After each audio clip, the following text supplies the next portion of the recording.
नमस्कार दोस्तों, आप सभी का स्वागत है एक बार फिर से आपके अपने चैनल यूसीआई कराला लाइव पर। हमने चैप्टर्स जो इम्पोर्टेंट चैप्टर्स की श्रृंखला है उसमें काफी इंपॉर्टेंट चैप्टर्स कर लिए हैं। आज बहुत ही इंपॉर्टेंट चैप्टर हम स्टार्ट करेंगे जो कि है प्रोनाउंस। और प्रोनाउंस जैसे कि नाम से पता चलता है एक रिप्लेसर होता है नाउन का, तो उसको थोड़ा समझ लेते हैं। प्रोनाउंस क्या है, किस टाइप से क्वेश्चंस आते हैं, कैसे फंक्शन करता है, कितने टाइप के प्रोनाउंस हैं, एक्चुअल में प्रोनाउन है क्या। आपने प्रोनाउंस पहले बहुत अच्छे से स्टडी किया होगा, लेकिन मैं चाहता हूं कि आप एग्जाम पैटर्न के हिसाब से चीजों को समझें। हमें बहुत ज्यादा नॉलेज हो, एग्जाम पैटर्न की नॉलेज ना हो तो कोई फायदा नहीं है। हमारा टारगेट बेसिक सिर्फ और सिर्फ एक्यूमुलेट करना, इकट्ठा करना बहुत सारी नॉलेज को नहीं है। नॉलेज वो जो काम की हो, जो आपके एग्जाम में आपके हेल्प कर पाए, बस वही वही से उसी पैटर्न पर हम काम करेंगे, सीखने की कोशिश करेंगे कैसे प्रोनाउंस फंक्शन करते हैं। तो फर्स्ट ऑफ ऑल जान लेते हैं क्या है प्रोनाउन। तो प्रोनाउन जैसे कि हम देख पा रहे हैं, प्रोनाउन दो शब्दों के मेल से बना हुआ है। दो यूनिट्स हैं, प्रो और नाउन। यदि बात की जाए नाउन की, तो जो नाउन है वो क्या है बेसिकली। नाउन का मतलब नाम वाला शब्द, यानी कि कोई नेमिंग वर्ड। कोई भी नेमिंग वर्ड को आप नाउन कह सकते हो। अब नेमिंग वर्ड का मतलब क्या है, नाम वाला शब्द जो आपको किसी वस्तु या व्यक्ति, लिविंग या नॉन लिविंग के नाम के बारे में बताए। अब नाउन के लिए हम प्रोनाउन क्यों सीख रहे हैं, देखिए नाउन के बारे में खास बात है। A noun does not usually repeat itself. मतलब हुआ, आमतौर पर कोई नाउन खुद को रिपीट नहीं करता। आमतौर पर किसी नाउन को, सेम नाउन को एक सेंटेंस में एक से ज्यादा बार यूज नहीं करते हम। इस बात का मतलब क्या है भाई, देखो नाउन का मतलब है संज्ञा, यानी कि नाम वाले शब्द, नेमिंग वर्ड्स। अब वो जो नेमिंग वर्ड्स, नाम वाले शब्द हैं, संज्ञाएं जो हैं, वो एक बार सेंटेंस में आ सकती हैं, लेकिन वहीं जब दोबारा सेम नाउन को आप यूज करते हैं तो सेंटेंस की जो सुंदरता है, सेंटेंस की जो ब्यूटी है, वो डिस्टर्ब हो जाती है कहीं ना कहीं। आप रिपीटेशन तब करते हैं जब या तो बहुत ज्यादा जरूरी हो, या फिर तब करना पड़ता है जब आपके पास शब्दों की कमी हो, आपको ना पता हो कि इसी बात को दूसरे शब्दों में कैसे कहा जा सकता है। तो जहां तक बात करते हैं नाउन्स की, तो नाउन एक नाम वाले शब्द को नाउन कहते हैं। नाउन अपने आप को रिपीट नहीं करता है। यदि रिपीट करेगा तो सेंटेंस में एरर बन जाएगा। किस टाइप का एरर बन जाएगा, देखिए एग्जाम्पल से समझ लेते हैं। Cow is a pet animal, full stop. Cow gives us milk. यहीं पर आप समझ सकते हैं, दो सेंटेंसेस हैं। इन दोनों सेंटेंसेस में जो सब्जेक्ट आप देख पा रहे हैं काउ है, जो कि नाउन भी है। तो cow is a pet animal, इस पूरे सेंटेंस में शुरुआत में काउ आया तो रिपीट तो हुआ ही नहीं। काउ क्या है, नेमिंग वर्ड यानी नाउन। लेकिन यही नेमिंग वर्ड काउ यानी कि यही नाउन काउ जब दोबारा आया तो ये रिपीट हो गया। और नाउन जनरली अपने आप को रिपीट नहीं करता। काउ यानी कि नाम वाला शब्द, यानी कि नाउन। कोई भी नाउन आमतौर पर साधारणतः ज्यादातर देखे तो रिपीट नहीं होता सेम सेंटेंस में, सेम कॉन्टेक्स्ट में। तो यहाँ ये हो गया रिपीट, तो इसीलिए ये हो गया गलत।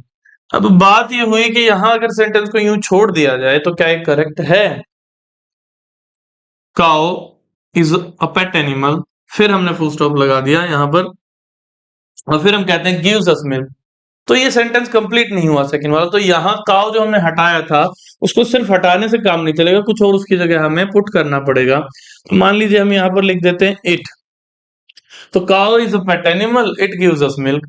गाय एक पालतू अपना एनिमल है, पशु है, और वो हमें दूध देता है। कहीं ना कहीं ये सेंटेंस कंप्लीट हो गया इट के आने से। अब जो इट है वो भी क्या है, इट भी एक वर्ड है, प्रोनाउन भी एक वर्ड है, नाउन एक नेमिंग वर्ड, ये भी वर्ड है। पहले था नाउन यानी कि काउ, अब उसकी जगह ले ली इट ने। तो जब नाउन रिपीट करता है खुद को तो उसकी जगह किसी न किसी को, किसी शब्द को, किसी वर्ड को लगाना पड़ता है। वही शब्द, वही वर्ड जो नाउन की जगह आया है, नाउन की जगह जिसने खुद ले ली है, उसी शब्द को हम कहते हैं प्रोनाउन। नाउन को प्रमोट करके उसकी जगह ले लेने वाला, उसके स्थान पर आने वाला, नाउन के रिपीटेशन को रोकने वाला। मान लीजिए इसे ऐसे समझ लेते हैं, this is a new car but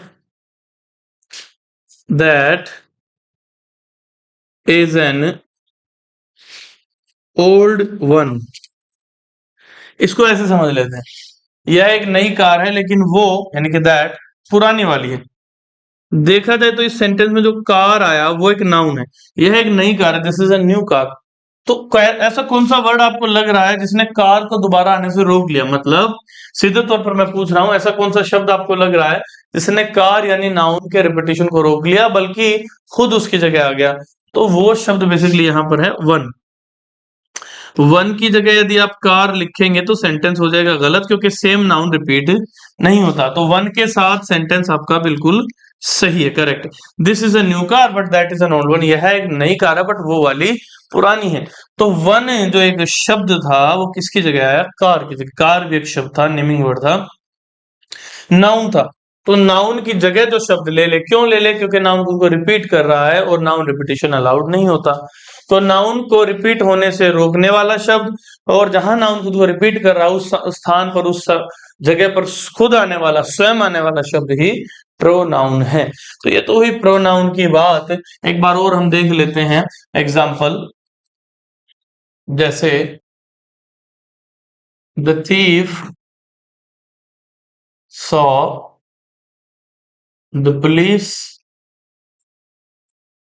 and the thief started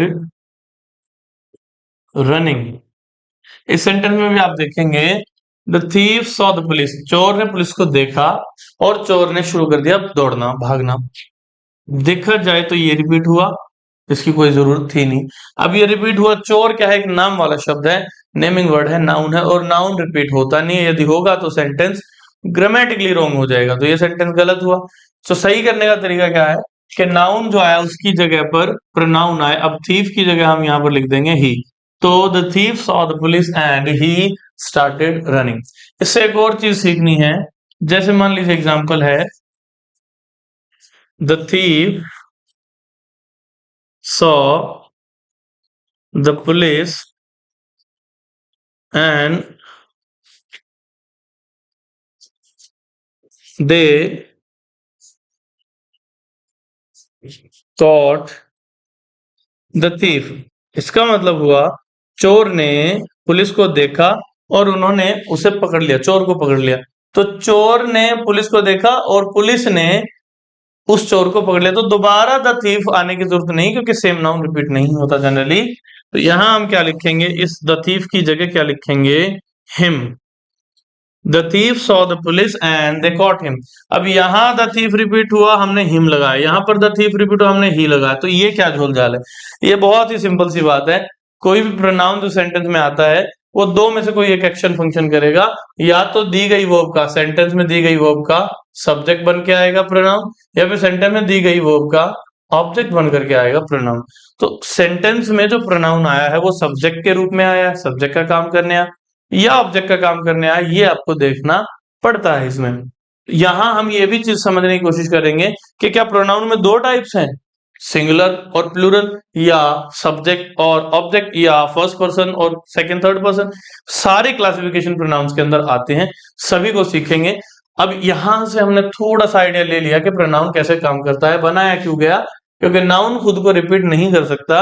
और सेंटेंस में अगर कोई नाउन रिपीट हो रहा है तो आप नाउन को केवल वहां से हटा करके सोचे कि भाई रिपीट हो रहा था, हमने तो हटा दिया, तो उसकी जगह कुछ नहीं लिखेंगे तो सेंटेंस करेक्ट नहीं बनेगा, कंप्लीट भी नहीं बनेगा। तो सेंटेंस को कंप्लीट और करेक्ट करने के लिए उस नाउन की जगह दूसरे किसी शब्द की जरूरत होती है। वही दूसरा शब्द जो नाउन या नाउन जैसे वर्ड की जगह ले ले उसे प्रोनाउन हम कहते हैं। अब यहां तक हमने सीखा है एक बेसिक सा कि प्रोनाउन क्या है। प्रोनाउन की अगर मैं डेफिनेशन की बात करूं तो देखो बहुत सिंपल सी बात है, a word which comes in place of a noun। एक ऐसा शब्द जो किसी नाउन के स्थान पर आता है। उससे क्या कहते हैं, प्रोनाउन। क्यों आता है, मैंने बताया आपको। नाउन खुद को दोबारा आने की कोशिश में नाउन खुद को रिपीट कर बैठता है, नाउन का रिपीटेशन इंग्लिश में अलाउ नहीं होता। तो ऐसा कुछ हमें चाहिए कि नाउन रिपीट भी ना हो और सेंटेंस पूरा भी बन जाए, तो नाउन की जगह पर जो आता है उसे प्रोनाउन कहते हैं। ये तो हुई डेफिनेशन की और पहचान की बात। अब हम समझ लेते हैं कि प्रोनाउंस में क्या क्या टाइप हैं, कैसे कैसे प्रोनाउन काम करता है। देखिए, तो प्रोनाउंस के मेन मेन टाइप हम इसकी टेबल में समझने की कोशिश करेंगे। सबसे पहले आती है बात सब्जेक्टिव केस के प्रोनाउन की। सब्जेक्टिव केस का प्रोनाउन जैसे आई है, वैसे ही सब्जेक्टिव केस का प्रोनाउन वी भी है। इन दोनों की बात करी जाए तो जो आई है वो सिंगुलर है और जो वी है वो प्लूरल है। लेकिन दोनों में ही एक खास बात है कॉमन, कि ये फर्स्ट पर्सन कहलाते हैं। अब ये फर्स्ट पर्सन क्या है, इसका जिक्र भी अभी कर लेंगे हम। फर्स्ट पर्सन मतलब लैंग्वेज में जिसको फर्स्ट प्रायोरिटी दी गई।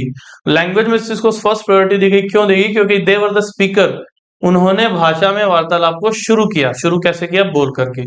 तो जो स्पीकर होता है, बोलने वाला, उसे हम फर्स्ट कैटेगरी में रखते हैं। या ऐसे मान लीजिए कि आपकी कक्षा में, आपकी क्लास में जिसके सबसे अच्छे या सबसे ज्यादा अच्छे नंबर आते हैं, बेहतर नंबर आते हैं, मार्क्स आते हैं, उसको बोला जाता है कि भाई आप फर्स्ट आए हो, आपने फर्स्ट पोजीशन सिक्योर की है।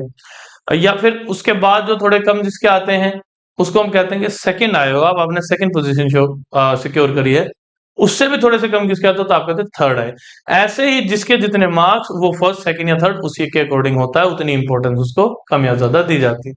ऐसा ही यहाँ पर भी है। आई और वी को कहा जाता है कि ये दोनों फर्स्ट पर्सन है, मतलब पहली प्रायोरिटी पे आई भी है और वी भी है। फिर कहा जाता है कि यू क्या है। अब जो यू है वो सिंगुलर भी है और वो प्लूरल भी है। यू को सिंगुलर और प्लूरल दोनों माना जाता है। होता कौन सा पर्सन है, सेकंड पर्सन। Second person. उसके बाद आ जाता है दे। अब दे प्लूरल है। फिर आ जाता है ही, फिर शी, फिर इट। ये सारे सिंगुलर हैं। जैसे कि दे प्लूरल था, ये सारे सिंगुलर हैं। खास बात क्या है, ही शी इट दे, या ये कह लें आप कि आई और वी और यू को छोड़कर, या ये कह लें फर्स्ट और सेकंड पर्सन को छोड़कर, आई वी यू को छोड़कर बाकी सारी दुनिया थर्ड पर्सन में होती है। चाहे players, doctor, teacher, driver, friend, enemy, कुछ भी हो, सब थर्ड पर्सन में। अब बात आती है इनके ऑब्जेक्टिव केसेस की। ये तो सब्जेक्टिव के लिए, मतलब सब्जेक्ट की जरूरत हो तो इनमें से यूज करेंगे। अब ऑब्जेक्ट की जरूरत हो तो आई ना आकर के मी आएगा, वी ना आकर के अस आएगा। यू का ऑब्जेक्ट और सब्जेक्ट सेम होता है। तो दिए गए सेंटेंस में हम कैसे पहचाने जो यू आया है वो ऑब्जेक्टिव केस के रूप में आया या दिया गया यू सब्जेक्टिव केस, वो मैं आपको बताऊंगा कैसे। बहुत ही आसान तरीका होता है पहचानने का। दे है वो देम में ऑब्जेक्टिव केस होता है, ही, हिम, शी, हर। इट का कुछ भी नहीं बदलता है। कहने का मतलब ये सारे भी प्रोनाउंस हैं, ये सारे भी प्रोनाउंस हैं। फर्क की बात करें तो ये सब्जेक्टिव केसेस हैं, सब्जेक्ट का काम करने सेंटेंस में आते हैं। ये सारे ऑब्जेक्टिव केसेस हैं, जब ऑब्जेक्ट का काम हो तब ये सेंटेंस में दिखाई देते हैं। अब बात कर लेते हैं कि जी आई तो है फर्स्ट पर्सन सिंगुलर नंबर में, वी भी है फर्स्ट पर्सन लेकिन प्लूरल नंबर में, यू है सिंगुलर प्लूरल दोनों नंबर में और सेकंड होता है। बाकी सब क्या होते हैं, थर्ड पर्सन। तो ये आपको याद होना चाहिए। इसी में एक चीज और ध्यान रखनी है, अगर आई फर्स्ट पर्सन सिंगुलर है तो मी भी उसी के घर से आता है, तो मी की उपाधि भी वही है। बस फर्क ये है कि मी है ऑब्जेक्टिव केस, मतलब जब आपको सेंटेंस में ऑब्जेक्ट की जरूरत हो आई का यूज ना करके आप मी का यूज करेंगे। और मी है सब्जेक्टिव केस, मतलब जब आपको सब्जेक्टिव की जरूरत हो, कर्ता कारक की जरूरत हो, तो आप आई का यूज करेंगे। का इसमें मैंने आपको बताया पर्सन सेम, अस का वही पर्सन है जो कि वी का। वी अगर सेकंड पर्सन प्लूरल है तो ये अस भी ऑब्जेक्टिव जरूर है लेकिन सेकंड पर्सन प्लूरल है। यू भी सिंगुलर प्लूरल दोनों है लेकिन सेकंड पर्सन है। देम दे से दे की जो वैल्यू है वही वैल्यू देम की रहेगी। दे की वैल्यू है थर्ड पर्सन में प्लूरल नंबर, तो देम भी थर्ड पर्सन में प्लूरल नंबर। हिम की वैल्यू वही है जो इन सब की है, ही की है, तो हिम की वैल्यू ही की तरह ही है। ही सिंगुलर है थर्ड पर्सन, हिम भी सिंगुलर, ये दोनों भी, हर और इट भी सिंगुलर है नंबर में और थर्ड पर्सन। इसके बाद आ जाते हैं इनके कुछ एक और केसेस जो प्रोनाउन से आते हैं। परिवार प्रोनाउन का है, लेकिन वो एडजेक्टिव होते हैं, प्रोनाउन नहीं होते। इनमें आते हैं पजेसिव एडजेक्टिव। पजेसिव एडजेक्टिव जैसे मी का बन जाता माई, अस का बन जाता आर, यू से योर बन जाता है, दे से देयर बन जाता है, ही से हिज बन जाता है। हर ऑब्जेक्ट और एडजेक्टिव में सेम दिखता है, और इट से बन जाता है इट्स। इसका खास ख्याल रखना है, बिना कोमा के इट्स आता है, आई टी एस अपोस्ट्रोफी में ऊपर वाला कोमा नहीं लगता, वो इट इज या इट हैज या इट वॉज की शॉर्ट फॉर्म हो जाती है। यहाँ पर आगे इसके बाद हम बढ़ते हैं आगे। पजेसिव अलग टाइप का एक प्रोनाउन होता है जिसका नाम पजेसिव प्रोनाउन है। ये रिपीटेशन तो रोकेगा, जो भी प्रोनाउन है वो रिपीटेशन तो रोकेगा नाउन की, लेकिन उनके अलग अलग नाम है। Demonstrative pronoun, distributive pronoun, indefinite pronoun अलग इसलिए है क्योंकि उनके फंक्शन में थोड़ा थोड़ा डिफरेंस है। पजेसिव प्रोनाउन जो होगा, जैसे माई का बनता है, या मी का बनता है, आई का बनता है माइन, वी अस आर का बनता है आर्स, यू योर का बनता है योर्स, दे देम देयर का बनता है देयर्स, ही हिम हिज का बनता है हिज, शी से बन जाता है हर्ष, इट का कुछ में नहीं बनता है। अब बात करते हैं आगे रिफ्लेक्सिव प्रोनाउन। रिफ्लेक्सिव या इसी का दूसरा नाम एम्फेटिक भी है, दो अलग अलग प्रोनाउंस हैं, आपको पहचानना आना चाहिए, दिखने में दोनों ही सेम है। तो आई की अगर बात करें तो आई का रिफ्लेक्सिव प्रोनाउन या आई का एम्फेटिक बनता है माई सेल्फ, वी का बन जाता है आर्स, और आर से बन जाता है आर सेल्फ। यू से दो बनते हैं, ये ध्यान रखना है। अगर यू का यूज सिंगलर के लिए हो रहा है, मतलब एक व्यक्ति के लिए हो रहा है, आप उसे कहेंगे कि ये योर से योर सेल्फ है। ज्यादा के लिए हो रहा है तो आप उसे कहेंगे कि दो से ज्यादा या इससे के लिए हो रहा है तो योर सेल्व्स। मान लीजिए मैं आपको बोलूं कि एक इंसान है मेरे सामने, मैं उनको बोलूं you should take care of yourself, आपको खुद का ख्याल रखना चाहिए, योर सेल्फ SELF। लेकिन एक से ज्यादा है और मैं फिर यही डायलॉग बोलूं कि आप सबको अपना ख्याल रखना चाहिए, तो उसमें एक से ज्यादा आ गए, फिर मैं क्या कहूंगा, yourself, you should take care of yourself. There there का बन गया देम, और उसमें जुड़ गया सेल्व्स। ही का बन गया हिम से, उसमें जुड़ गया सेल्फ। शी का बन गया हर से, और उसमें जुड़ गया सेल्फ। इट का भी बनेगा ये इट से इटसेल्फ। ये एक टेबल हो गई प्रोनाउन की, मेन मेन जो प्रोनाउन हमारे हैं वो इसमें आ गए हैं। इसको फटाफट से एक बार स्क्रीनशॉट ले लीजिए, आगे चलते हैं। प्रोनाउंस जो है इसकी एक टेबल है, और टेबल में सारे इंपॉर्टेंट प्रोनाउंस आपके पास हैं। एक बार इनको समझ लेते हैं। अगर किसी सेंटेंस में आपको सब्जेक्टिव यूज की जरूरत है तो आप ये वाले यूज करेंगे, सब्जेक्टिव जितने भी, I we you they he she it. Objectives की जरूरत है तो me us you them him her it. Possessive की अगर जरूरत है, पजेसिव प्रोनाउंस की, तो mine ours yours theirs his hers. ध्यान रहे कि इट का कोई पजेसिव प्रोनाउन नहीं बनता। दूसरी बात ध्यान रहे कि जो पजेसिव एडजेक्टिव्स हैं, तो ये एडजेक्टिव्स आई की कैटेगरी से, आई के घर से माई आ गया, वी के परिवार से आर आ गया, यू से योर आ गया, दे से देयर आ गया, शी से हर आ गया, ही से हिज आ गया, इट से इट्स। ये लेकिन एडजेक्टिव्स होते हैं, ये प्रोनाउंस नहीं होते।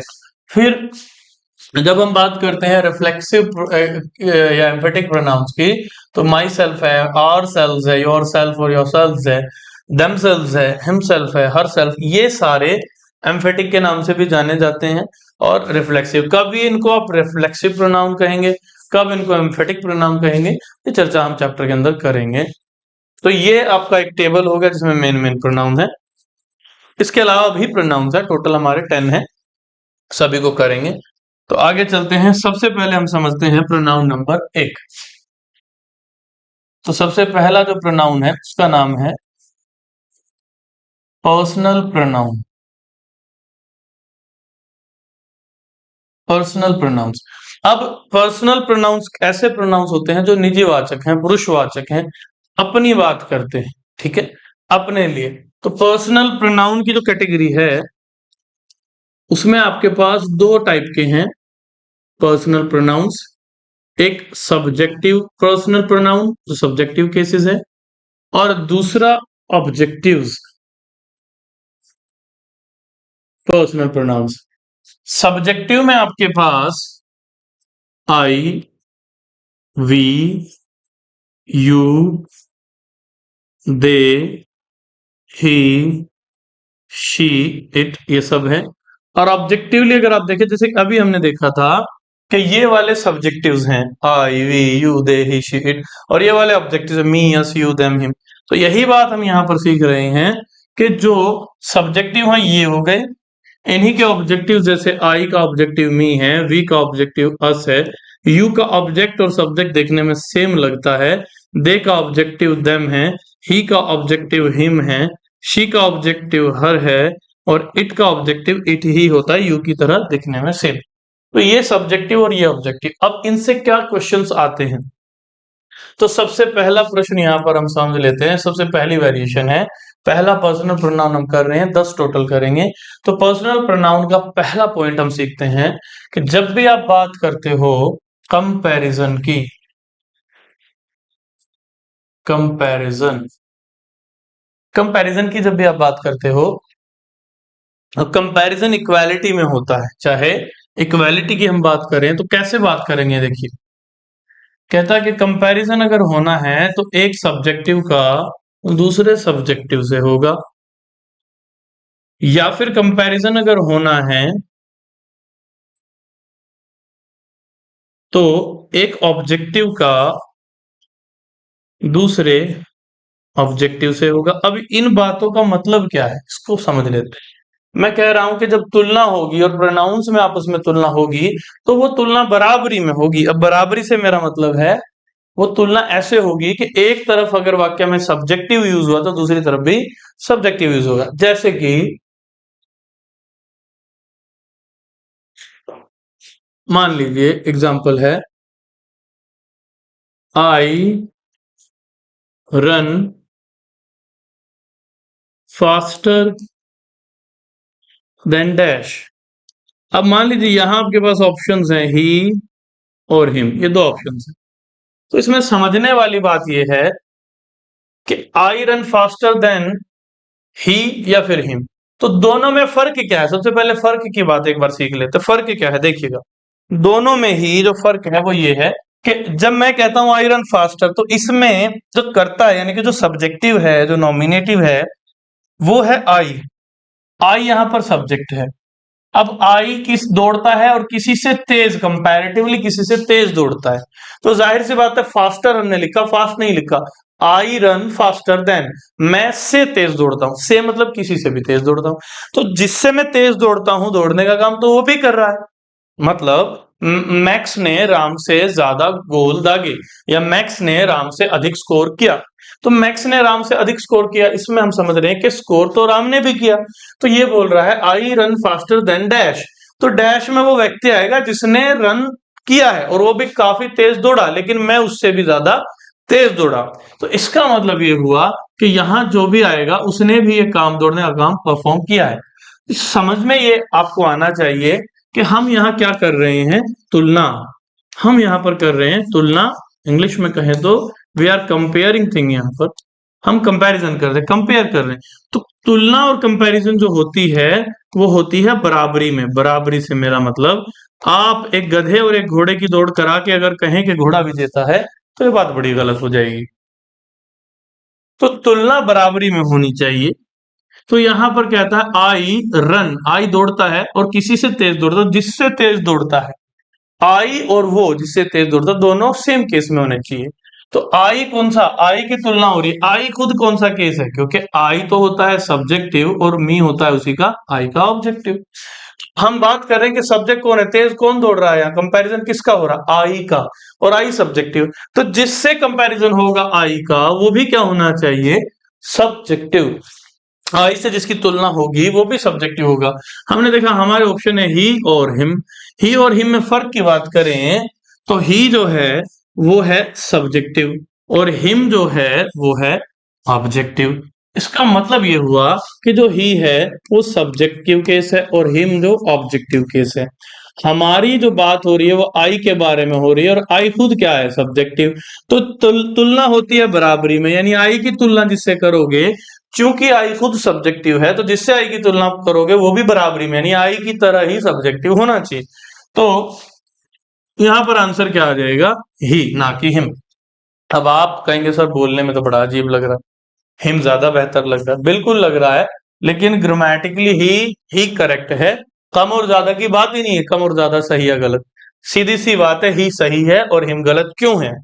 क्योंकि जब आप तुलना करते हो, आई की तुलना आपने करी, आई की तुलना करी, कंपेयर किया, कंपैरिजन किया, तो जिससे तुलना करोगे वो आई जैसा हो, आई जैसा हो, आई कैसा है, आई है सब्जेक्टिव, तो जिससे तुलना होगी वो भी क्या होना चाहिए, सब्जेक्टिव। हिम लगाएंगे तो हिम क्या होता है, ऑब्जेक्टिव, और सब्जेक्टिव की तुलना दूसरे ऑब्जेक्टिव से नहीं हो सकती। दूसरे शब्दों में कहूं तो समझ लीजिएगा, ये जितने भी हैं इनकी आपस में एक दूसरे से तुलना बखूबी की जा सकती है। आई की तुलना वी से या यू से या दे से, ही से, शी से, इट से, इनसे, आपस में यू की तुलना वी से, यू की तुलना दे की तुलना ही से, सी से, आई से की जा सकती है। लेकिन एक इधर सब्जेक्टिव और एक इधर ऑब्जेक्टिव, इनकी तुलना एक दूसरे से नहीं, मतलब इनमें से कोई एक आपने ले लिया, मान लीजिए ही ले लिया आपने, अस से तुलना कर दी गलत, आपने वी ले लिया आपने हर से तुलना कर दी गलत, कारण ये है सब्जेक्टिव्स और ये हैं ऑब्जेक्टिव्स। तो एक तरफ सब्जेक्टिव है जिसकी तुलना होती है, दूसरी तरफ भी सब्जेक्टिव ही होगा। और अगर आप तुलना कर रहे हैं ऑब्जेक्टिव की, तो फिर देखिए कंपैरिजन हो सकता है, एक ऑब्जेक्टिव का कंपैरिजन दूसरे ऑब्जेक्टिव से भी हो सकता है। तो पहली बात तो हमने सब्जेक्टिव से कंपैरिजन को सीखा है कि बोलने में हो सकता है बेहतर लगे, लेकिन वो ग्रामेटिकली गलत होगा। इस तरीके से आपको तुलना समझ लेनी है, सब्जेक्ट की तुलना सब्जेक्ट से और ऑब्जेक्ट की तुलना ऑब्जेक्ट से। एक दो एग्जांपल से और इसे और अच्छी तरीके से समझ लेते हैं, देखिएगा। अगर लिखा जाए you are better,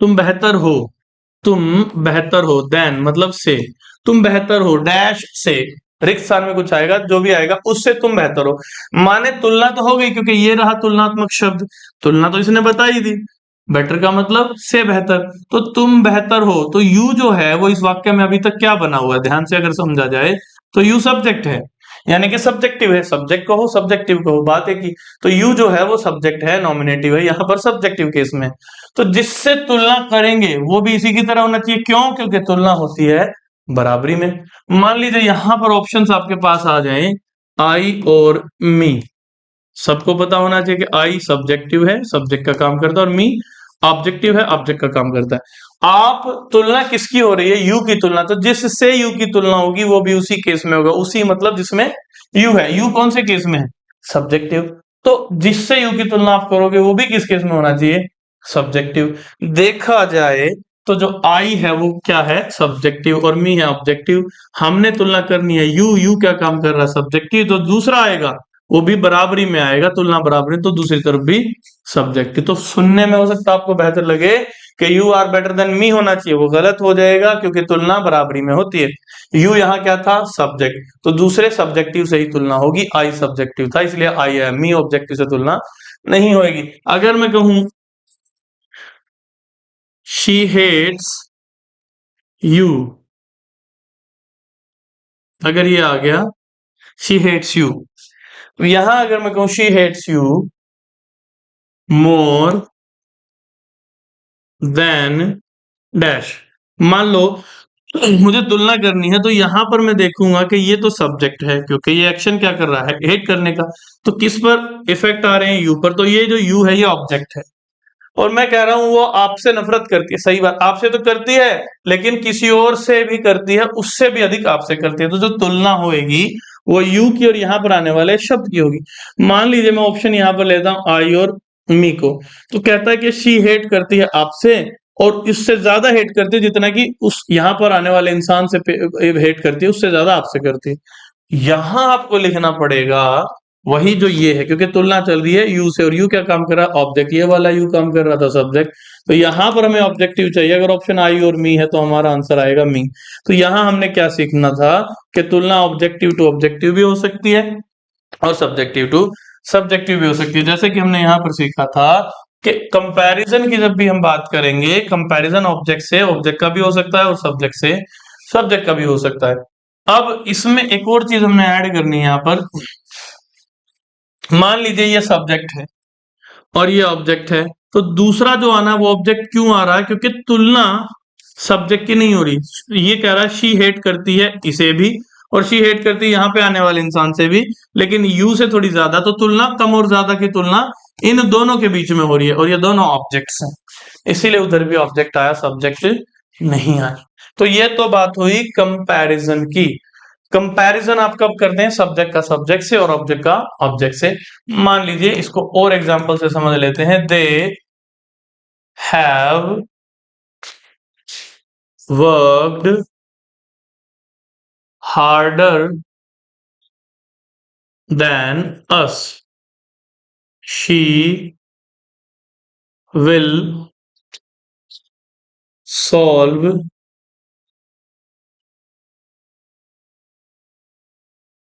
she will solve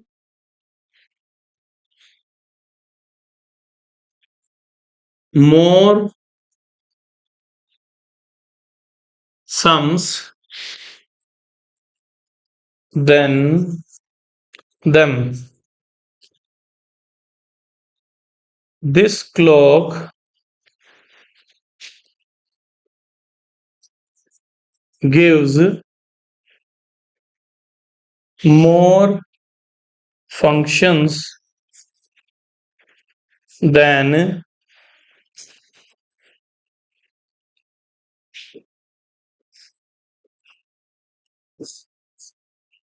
that one does। अब इन सेंटेंसेस में आप ये देखिए कि दे हैव वर्कड हार्डर, उन्होंने मेहनत करी है लेकिन किसी से अधिक करी, यानी जिसने करी है उसने भी तो मेहनत करी। तो जिसने मेहनत करी, यहां पर देने मेहनत करी और किसी से ज्यादा करी, तो जिससे ज्यादा करी है उसने थोड़ी कम करी, लेकिन मेहनत तो उसने भी करी। काम को करने वाले को हम सब्जेक्ट कहते हैं। सेम ही पैटर्न चल रहा है। This clock gives more function. अब यहां पर भी हमने देखा दे सब्जेक्ट है, तो दे का जिससे कंपैरिजन होना चाहिए वो भी सब्जेक्ट होना चाहिए। इस हिसाब से यहाँ वी आना चाहिए, ना कि us. She will solve more sums than them. अब शी भी सॉल्व करेगी, देम भी। तो कंपैरिजन जो होगा वो सब्जेक्टिव से होगा, इसीलिए देम ऑब्जेक्टिव की जगह they subjective. This clock gives more functions than that one does. अब यहां पर दिस क्लॉक का कंपैरिजन दैट वन से हो रहा, तो ये बिल्कुल सही है, इसमें कोई त्रुटि कोई एरर नहीं। अब आगे बढ़ते हैं। बी जो पॉइंट आता है पर्सनल प्रोनाउन का, बी पॉइंट, वो क्या बताता है कि आप जब एक से ज्यादा प्रोनाउंस को यूज करेंगे सेंटेंस में, तो उनका सीक्वेंस क्या हो। सीक्वेंस मतलब जब एक से ज्यादा प्रोनाउन सेंटेंस में यूज होंगे तो कौन किसके पहले और कौन किसके बाद में यूज किया जाना चाहिए। पहले आप फर्स्ट पर्सन को लिखेंगे या सेकंड को, थर्ड को। तो जैसा कि हमने सीखा था प्रोनाउंस में पर्सन्स होते हैं, जैसे कि ये था आई और वी को दोनों को माना जाता है फर्स्ट पर्सन प्रोनाउन, यू अकेला होता है सेकंड पर्सन का प्रोनाउन, और बाकी आई और वी को छोड़कर जो दुनिया बच गई वो सारे थर्ड पर्सन, लिविंग और नॉन लिविंग। अगर आई और वी की बात करी जाए तो आई यानी मैं और वी यानी हम, ये दोनों ही फर्स्ट पर्सन हैं। डिफरेंस है कि आई सब्जेक्ट है और वी प्लूरल है। आपका सिंगुलर है आई और वी प्लूरल है। अब जब ऑब्जेक्टिव की हम बात करते हैं, देखिए ये ऑब्जेक्टिव्स हैं सारे के सारे, ये भी सेंटेंस में यूज होंगे तो ऑब्जेक्ट का काम करेंगे, ये सेंटेंस में यूज होंगे इधर तो सब्जेक्ट का काम करेंगे। जब हम इनको यूज करते हैं सीक्वेंस के पर्पज से, तो सीक्वेंस में हमें ये समझना पड़ेगा कि दो सीक्वेंस काम करेंगे। और मैंने जैसे कि बताया सीक्वेंस मतलब एक से ज्यादा प्रोनाउन, यहां पर लिख लेते हैं एक से ज्यादा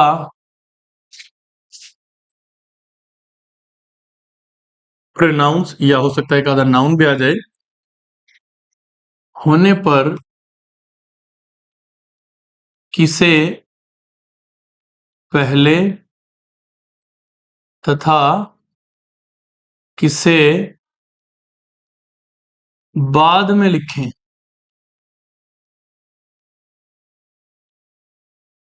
ये पॉइंट है।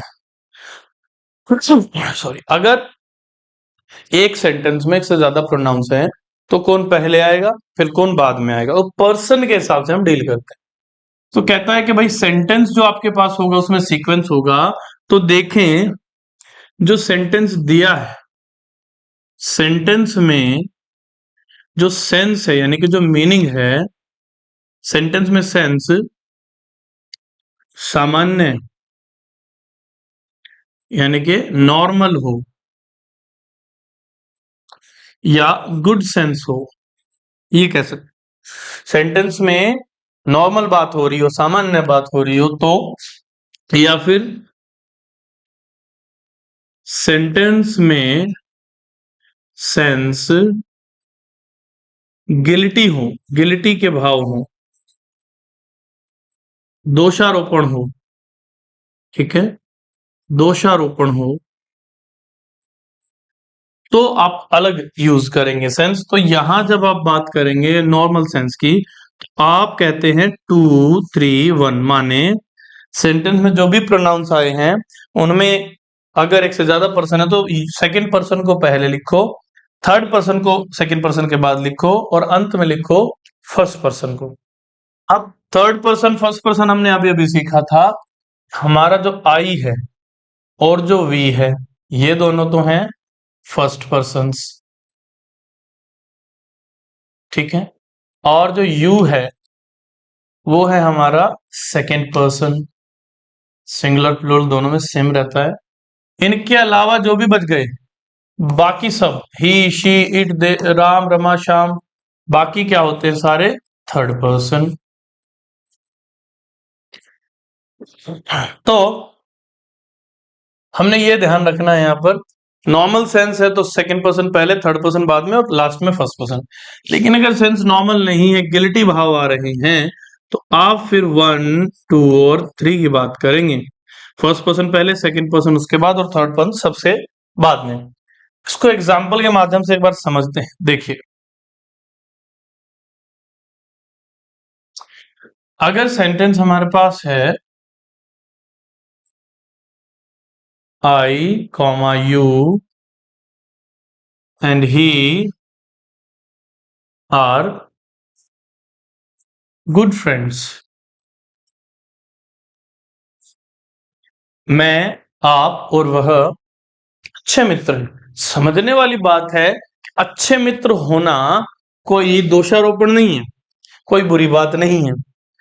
ए सेंटेंस में हमारे पास प्रोनाउन आ गए, नंबर 1 आई है, नंबर 2 पे यू है और ही भी है। तो इनका सीक्वेंस हमें पता लगाना, बोले तो इनका क्रम क्या हो, कौन पहले लिखा जाए, कौन बाद में, और कौन सबसे बाद में। तो एक से ज्यादा प्रोनाउन या नाउन होने पर किसे पहले तथा किसे बाद में लिखें, इसी चीज को हम क्या कहते हैं, इसी चीज को हम कहते हैं, इसी चीज को हम कहते हैं प्रोनाउन का सीक्वेंस। तो सीक्वेंस दो तरीके से काम कर रहा है। एक तो सेंटेंस में सेंस सामान्य हो, नॉर्मल हो, गुड हो तब, और दूसरा सेंटेंस में नॉर्मल बात ना हो रही हो बल्कि गिल्टी सेंस आ रही हो तब। तो जब सामान्य बात है तो आप 2 3 1 पहले सेकंड पर्सन, फिर थर्ड पर्सन, फिर फर्स्ट पर्सन का यूज करेंगे। सामान्य से हटके बात हो तो पहले फर्स्ट पर्सन, फिर सेकंड पर्सन, फिर थर्ड पर्सन। हमने एग्जाम्पल देखा, I you and he are good friends. तो इसमें हमने देखा कि भाई ये जो बात हो रही है अच्छा मित्र होने की, ये तो नॉर्मल बात है। नॉर्मल में क्या होना चाहिए था, पहले आना चाहिए था सेकंड पर्सन को जो कि यू होता है, फिर आना चाहिए था थर्ड पर्सन को ही शी इट दे, फिर आना चाहिए था फर्स्ट आई और वी। तो सेकंड पर्सन पहले आना चाहिए था, और सेकंड पर्सन है यू जो कि बाद में आया, ये गलत हो गया। पहले आया आई जो कि फर्स्ट पर्सन, ये गलत हो गया। ही आया बाद में थर्ड पर्सन, ये गलत। तो 1 2 3 का मिल रहा है जहां सेंस है नॉर्मल। 1 2 3 आना कहां चाहिए था, जहां सेंस में होता है गिल्टीनेस। तो ये हमें समझना था। अब ये वाक्य गलत है, सही करने का तरीका क्या है, इतने हिस्से को हम बदल दें। इसमें हम क्या लिख दें, you he and I R good friends. ऐसा हमने क्यों किया, क्योंकि 2 3 1 का सीक्वेंस फॉलो होता है जहां नॉर्मल बातें, और नॉर्मल ही बात थी। वहीं अगर मैं गिल्टी शब्द को लेकर के सेंटेंस बनाऊं तो देखिएगा, you he and we are guilty, ये वाक्य गलत हो गया। जब सेंटेंस गिल्टीनेस की बात कर रहा है, दोषारोपण की बात कर रहा है, तो वहां सॉरी पहले फर्स्ट पर्सन, फिर सेकंड और फिर थर्ड पर्सन आना चाहिए। लेकिन यहां हमें सेकंड लिख दिया, फिर थर्ड लिख दिया, फिर फर्स्ट। तो ये इतना हिस्सा रॉन्ग हो गया। हमें क्या लिखना चाहिए था? हम लिखेंगे first second third, we you and he are guilty.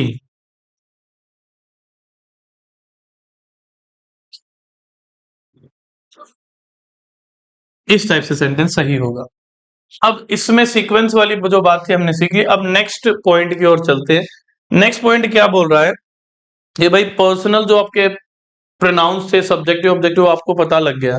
अब नंबर 2 जो प्रोनाउन है उसकी बार कर लेते हैं। प्रोनाउन नंबर 2 ये है पॉजेसिव।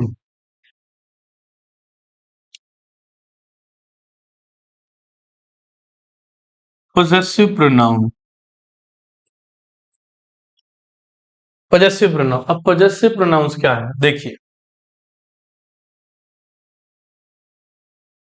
पॉजेसिव प्रोनाउन का सीधा सा मतलब है जो पोजेशन शो करे। Mine, ours, yours, theirs, his, hers. ये है पॉजेसिव प्रोनाउन जो पोजेशन बताते हैं आपको साथ के साथ। अब एग्जाम्पल से अगर हम समझने की कोशिश करें तो वैल्यू का हमें पता होना चाहिए। सबसे पहले माइन की वैल्यू है माई प्लस नाउन। इसका मतलब क्या है? इसका मतलब मैं आपको बता, किसी सेंटेंस में एक नाउन आया और उसी सेंटेंस में वही नाउन दोबारा आने की कोशिश कर रहा है तो हम प्रोनाउन से उसके रिपीटेशन को रोक देंगे। लेकिन अगर वो स्पेसिफिक नाउन साथ में अधिकार भी बता रहा है, मेरा, आपका, उनका, तुम्हारा, लड़की का, लड़के का, ऐसे, वो पोजेशन में जाता। अब देखो, अगर हम ऐसे एग्जांपल्स हमारे सामने आए, my house is bigger than your house. अब ये सेंटेंस में गड़बड़ क्या होगी कि हाउस यहां पर आ गया, हाउस यहां पर, तो हाउस 2 बार आ गया। सेम नाउन कभी रिपीट हो नहीं सकता है, हम ऑलरेडी सीख चुके हैं। यहाँ गड़बड़ भी यही हुई कि सेम नाउन रिपीट हो गया, रिपीट होना नहीं था। तो फिर क्या किया जाए? इसको यहां से हटाया जाए। अगर मैं यहां से हटा दूं इसको तो देखना है क्या सेंटेंस कंप्लीट है। My house is bigger than your. अब मेरा घर आपके से बड़ा, आपके किससे बड़ा है? रिपीटेशन को हमने इसलिए हटाना पड़ा हाउस को क्योंकि रिपीट नहीं होता नाउन, सही बात है। लेकिन सेंस भी तो पूरी आनी चाहिए। जब हमने हाउस को हटा दिया, my house is bigger than your, तो उसमें मीनिंग कंप्लीट नहीं आ रहा। अब मीनिंग कंप्लीट नहीं आ रहा तो मीनिंग कंप्लीट नहीं आएगा तब भी सेंटेंस इनकरेक्ट ही रहा। पहले इसलिए इनकरेक्ट था कि रिपीट हो रही थी चीजें, रिपीट होना अलाउ नहीं है। अब इसलिए सेंटेंस इनकरेक्ट है क्योंकि सेंस कंप्लीट नहीं आ रही। तो हमें क्या चाहिए? हमें एक ऐसा शब्द चाहिए जो हाउस या नाउन जो भी है उसको रिपीट भी ना होने दे और मीनिंग को भी कंप्लीट करे। तो ऐसे ही माइन की वैल्यू होती है माई प्लस नाउन। वो नाउन जो सेंटेंस में रिपीट होने की कोशिश कर रहा था, उस नाउन को ना लिख करके आप माइन को लिख दो। माइन की वैल्यू नाउन में भी है और माई भी है। तो वैसे ही आपका योर्स भी है। योर्स का मतलब क्या है? ये कहता है जब आपको मीनिंग देना हो योर प्लस किसी उस नाउन का जो रिपीट नहीं करना चाहते, तो उस नाउन और योर दोनों की सेंस में, योर की जगह भी और उस नाउन की जगह भी मुझे लगा दो योर्स को। तो देखा जाए तो ये रहा योर और यहां पर था हाउस नाउन, तो योर प्लस नाउन यानी योर और हाउस दोनों की जगह क्या लगा दे? अगर हम योर्स लगा दे तो सेंटेंस कंप्लीट हो जाएगा। My house is bigger than yours. फिर योर्स की जो वैल्यू आएगी, my house is bigger than, हमने लिख दिया योर्स। अब योर्स की वैल्यू क्या आएगी? Your plus noun. अब वो नाउन कौन है जो दिख रहा है हमें? हाउस। इसीलिए इसकी वैल्यू हो जाएगी योर हाउस और यहां पर योर्स बिल्कुल करेक्ट हो जाएगा। तो ऐसे आपने यूज करना है माइन का, योर्स का, आर्स का। अब जैसे आर्स है, आर्स में वैल्यू अगर हम पुट करें तो आर प्लस वो नाउन जो रिपीट होने से बचाना है हमने। वैसे ही देयर्स है, देयर में भी वही है, देयर लिखा प्लस नाउन जो आपको रिपीट होने से रोकना है। वैसे ही हिज है, हिज भी इधर ही रहेगा सेम। इससे सावधान भी रहना क्योंकि इधर भी शक्ल सेम, इधर भी। हर्स में हर प्लस अ नाउन, ये सारी चीजें आपको ध्यान रखनी है कि वैल्यू क्या है पॉजेसिव प्रोनाउन की। पॉजेसिव प्रोनाउन है एक ऐसा प्रोनाउन जो बाकी प्रोनाउंस की तरह नाउन के रिपीटेशन को रोकता है, लेकिन स्पेशल क्या है, साथ में पोजेशन भी बताता है। पोजेशन बताता है माने आपको अधिकार भी बताता है कि किस पर अधिकार है, किसी वस्तु किसी व्यक्ति पर अधिकार है आपका, वो चीज भी आपको क्लियर करके बताता है। तो अगर हम इसे एग्जाम्पल से और थोड़ा समझने की कोशिश करें तो देखिएगा, Ram's dog is faster than my dog. और मैं माई डॉग लिखता हूं तो डॉग नाउन दो बार आ गया, रिपीट हो गया, तो सेंटेंस गलत हो जाता है। अगर मैं सिर्फ लिख दूं माई फुल स्टॉप तो सेंटेंस लिए गलत है। कि क्लियर नहीं आ रही sense completely. Ram's dog is faster than my, Ram का कुत्ता मेरे से बेहतर, मेरे कुत्ते से या मेरी बिल्ली से या मेरी भैंस से, ये क्लियर नहीं हो रहा, इसलिए सेंटेंस गलत है।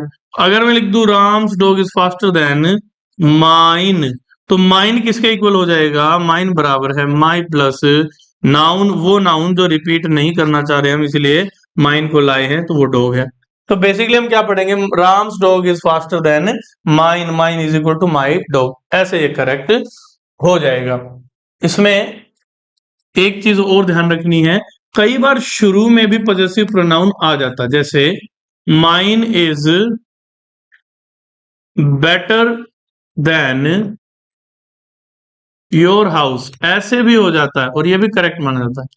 Mine is better than your house, मेरा बेहतर है तुम्हारे घर से, मेरा क्या, माइन की वैल्यू में चले जाते हैं। माइन की वैल्यू है माई प्लस नाउन, तो हम माइन को माई प्लस नाउन पढ़ेंगे। नाउन क्या है जो सेंटेंस में दिया, क्या है, हाउस, तो हम इसे पढ़ सकते हैं my house is better than your house. तो इस सेंटेंस में माइन की वैल्यू माई हाउस है, इसका मतलब इसमें कोई भी एरर नहीं है। तो ये था पोजेसिव प्रोनाउन, जिसमें हम पोजेशन से चीजों को समझते हैं, पोजेशन वाली चीजें ऐसे चलती हैं। और कई बार इसमें एग्जांपल्स की जो वेरिएशन है वो ऐसे भी आ जाती है, जैसे योर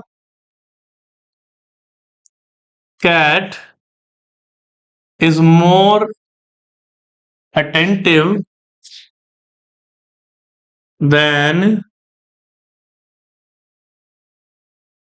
राम। अब ये सेंटेंस गलत, कारण मैंने हमने शुरू में ये डिस्कस किया था कि भाई कंपैरिजन होना चाहिए बराबरी में। अब बिल्ली की तुलना राम से नहीं कर सकते हम। हाँ, हम ये जरूर कह सकते हैं कि भाई आपकी जो बिल्ली है वो राम की बिल्ली से बेहतर है। तो इसको करते हम जब राम्स कैट लिखते तो भी सेंटेंस गलत। कारण क्या है, ऑलरेडी कैट आ चुका है, सेम नाउन रिपीट नहीं होता। तो हमें ऐसा कुछ चाहिए कि मीनिंग भी कंप्लीट आए और रिपीटेशन से भी हम बच जाए, तो वो आ जाएगा राम्स। अब ये जो एस है, ये एस स्टैंड करेगा कैट के लिए, Ram's is equal to Ram's cat, Ram की cat. Your cat is more attentive than Ram's, तो आपकी बिल्ली राम की बिल्ली से ज्यादा अटेंटिव। फिर बिल्ली क्यों नहीं लिखा राम की बिल्ली, क्योंकि सेम नाउन रिपीट नहीं होता। और एक लास्ट वेरिएशन इसमें यह भी देखने को मिली है, your driving is far better than he या हिम या हिज या फिर हिज ड्राइविंग। अब देखिए, अगर मैं कहूं कि आपकी ड्राइविंग बेहतर है, तो क्या आपकी ड्राइविंग ही से बेहतर हो सकती है? एक व्यक्ति का एक स्किल है ड्राइविंग, वो किसी व्यक्ति से कंपेयर होना चाहिए या व्यक्ति का स्किल दूसरे व्यक्ति के स्किल से कंपेयर होना चाहिए? तो हम स्किल को स्किल से कंपेयर करेंगे। यहां आपकी ड्राइविंग बहुत अधिक बेहतर है, ही से नहीं, ही की ड्राइविंग से, तो ये इससे तुलना अच्छी नहीं हो रही, ये ऑब्जेक्ट है हिज से, और ड्राइविंग यहाँ रिपीट हो रही थी, इसलिए आंसर, तो यहां आंसर आया हिज। और हिज किसके इक्वल हो जाएगा, हिज प्लस नाउन, और वो नाउन कौन है, ड्राइविंग। इस हिसाब से आंसर क्या बन जाएगा, हिज ड्राइविंग। तो आंसर हिज बनेगा इस कैटेगरी में। एक बार अगर हम इसे ऐसे भी देखें, their pen was more durable, was more durable than ours. अब जैसे आर्स लिखा है, यहां पर समझ जाना है कि ours is equal to our plus noun. अब नाउन क्या है, पूरे सेंटेंस में पेन जिसके रिपीटेशन को रोकना है, तो ये सेंटेंस में कोई भी एरर नहीं है। पहली बात तो ये हुई। दूसरी बात, जब आप कंपेयर कर रहे हैं तो चीजों पे ध्यान देना है कि जो कंपैरिजन हो रहा है वो निर्जीव वस्तु का हो रहा है या फिर किसी व्यक्ति का हो रहा है, लिविंग बीइंग का हो रहा है। तो ये था दूसरे नंबर का प्रोनाउन। अब थर्ड पे चलते हैं हम। नंबर 3 है रेसिप्रोकल प्रोनाउन। Reciprocal pronoun. अब रेसिप्रोकल प्रोनाउन क्या है? दो ही इसकी कैटेगरी में होते हैं, एक है ईच अदर और दूसरा है वन अनदर।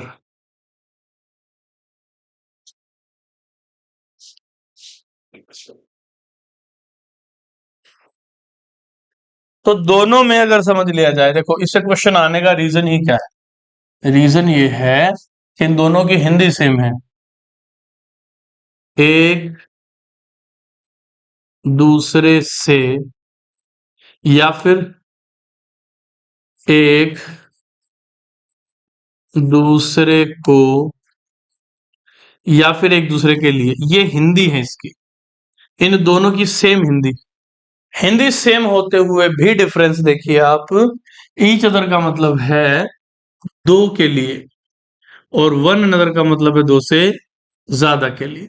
मतलब जब हम एक दूसरे के लिए, एक दूसरे से या एक दूसरे को ऐसा कुछ बनाएंगे, तो इसमें यह ध्यान रखना है हमें कि ये दो मीनिंग इन दोनों के हैं, सेम है। ये तीनों मीनिंग इनके हैं बल्कि सेम है, लेकिन डिफरेंस क्या है? जब आप ईच अदर का यूज करते हैं तो आप दो वस्तुएं, दो व्यक्तियों की बात कर रहे हैं मात्र। लेकिन जब आप वन अदर का यूज करते हैं तो आप दो से ज्यादा लोगों की बात कर रहे हैं यहाँ पर। ये सबसे बड़ा डिफरेंस है। अब एग्जाम्पल में इसमें देखिए कैसे पूछ लेता है। एग्जाम्पल में बहुत सिंपल सी चीजें यहाँ पर पूछी जाती है, बस आपको याद है। ईच अदर दो के लिए और वन अदर दो से ज्यादा के लिए। The twins look like dash,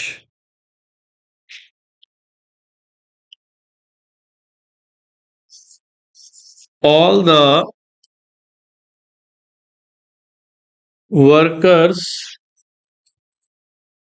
help dash, the husband and the wife should understand dash.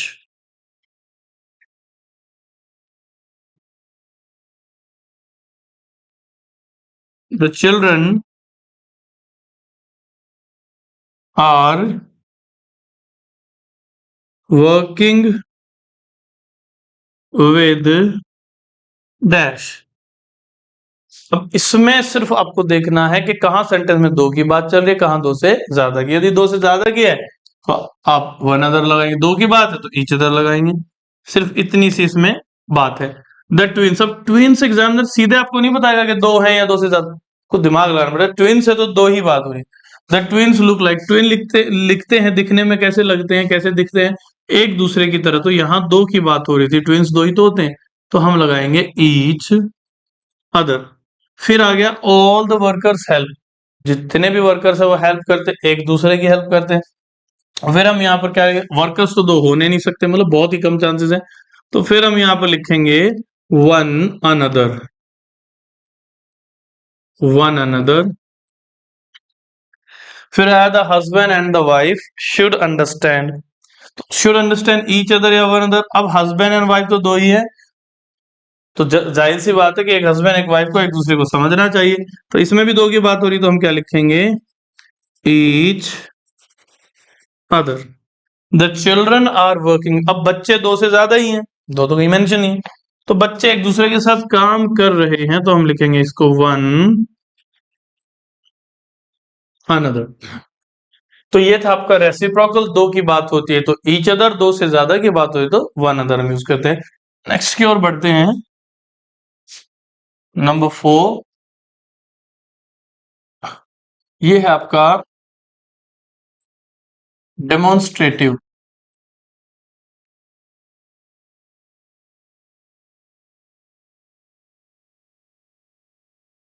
Demonstrative pronoun देखिएगा, इसके अंदर दिस है, दैट है, इसकी कैटेगरी में दीज आता है और फिर आता है दोज।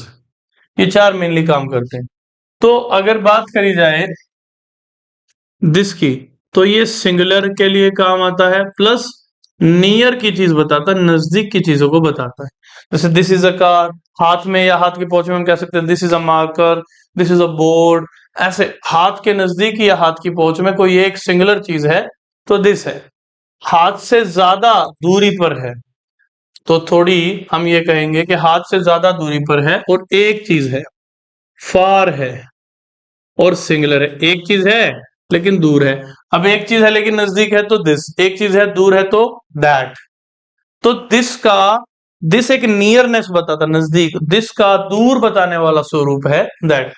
और एक से ज्यादा चीजें हों, मान लीजिए ज्यादा चीजें हैं और एक से ज्यादा चीजें जो हैं सारी की सारी नजदीक हैं, आपके बहुत ही नजदीक है लेकिन एक से ज्यादा, तो दीज।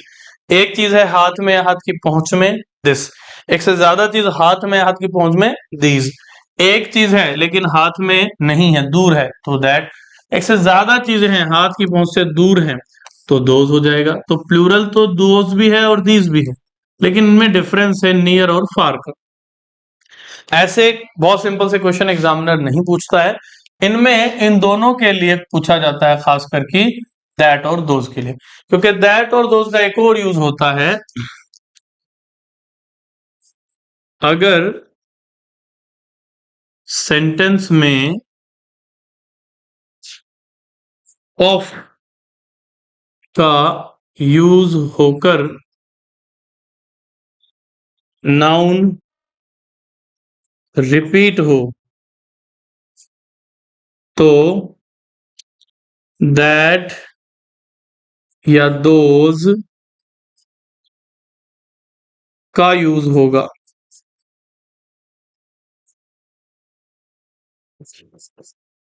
ये बड़ी समझने वाली बात। अगर सेंटेंस में ऑफ हो आ रखा हो, वहीं पर नाउन रिपीट हो रहा हो, तो वहां नाउन के रिपीटिशन को रोकने के लिए दैट या दोज का यूज होगा। देखिएगा कैसे, अगर लिख दिया जाए the plastic of Neel Gagan is more durable than the plastic of bright. Bright एक कंपनी का नाम मान के चलते हैं यहां पर, ऐसा ही नील गगन। तो कहता है कि नील गगन कंपनी का जो प्लास्टिक है वो अधिक, मोर ड्यूरेबल, टिकाऊ है। किससे? प्लास्टिक से। किसके प्लास्टिक से? ब्राइट कंपनी के प्लास्टिक से। तो देखा जाए तो एक कंपनी तो थी नील गगन, दूसरी कंपनी थी ब्राइट, और प्लास्टिक जो है वो नील गगन का भी है और प्लास्टिक ब्राइट का भी है। तो प्लास्टिक नाउन होगा जो कि रिपीट हो गया, रिपीटिशन अलाउ होती नहीं, तो यहां से हम प्लास्टिक को हटा करके दैट ऑफ कर देंगे, इसे दैट। तो जब सिंगुलर का रिपीटिशन होता है तो दैट आएगा, प्लूरल का रिपीटिशन होता है तो दोज आएगा। अब दोज में भी एक एग्जांपल ले लेते हैं। The students of RK1 are more laborious than the students of this school। अब देखिए, द स्टूडेंट्स जो था वो दो बार आ गया, और सिंगुलर का रिपीटिशन होता है तो दैट भेजा जाता है, प्लूरल नाउन का बहुवचन का रिपीटिशन होता है तो दोज को भेजा जाता है। तो जहां द स्टूडेंट दोबारा आया, यहां पर क्या आना चाहिए था? दोज आना चाहिए था। The students of RK1 are more laborious. RK1 के जो विद्यार्थी वो ज्यादा मेहनती है। किससे? दोज ऑफ दिस स्कूल, इस स्कूल वाले जो विद्यार्थी उनसे, तो दोज क्यों आया, ताकि रिपीटिशन रुक सके, क्योंकि रिपीटिशन नहीं रोकेंगे तो चीजें रिपीट होगी, और नाउन का रिपीटिशन अलाउड कभी भी होता नहीं है। तो आशा करते हैं यहां तक आपको चीजें बहुत अच्छे से समझ आ गई होंगी। एक और चीज मैं यहां मेंशन करूंगा कि जब आप क्लास को देखते हैं तो उसमें अपने नोट्स बनाने भी शुरू कर दें आप साथ के साथ, ताकि आपको दोबारा, हर बार दोबारा सेम वीडियो सेम तरीके से ढूंढनी ना पड़े। एटलीस्ट आपके पास नोट्स होंगे तो एक ही बार टाइम कंज्यूम करने के बाद आप उनको रीयूज कर सकते हैं। आशा करते हैं चीजें आपको समझ में आ रही होंगी, और जैसा जैसा आपको समझ में आ रहा है आप अपने कमेंट जरूर हम तक पहुंचाएं, वीडियोस को लाइक करें और चैनल को सब्सक्राइब करें। तो मिलते हैं आपसे नेक्स्ट क्लास में। धन्यवाद।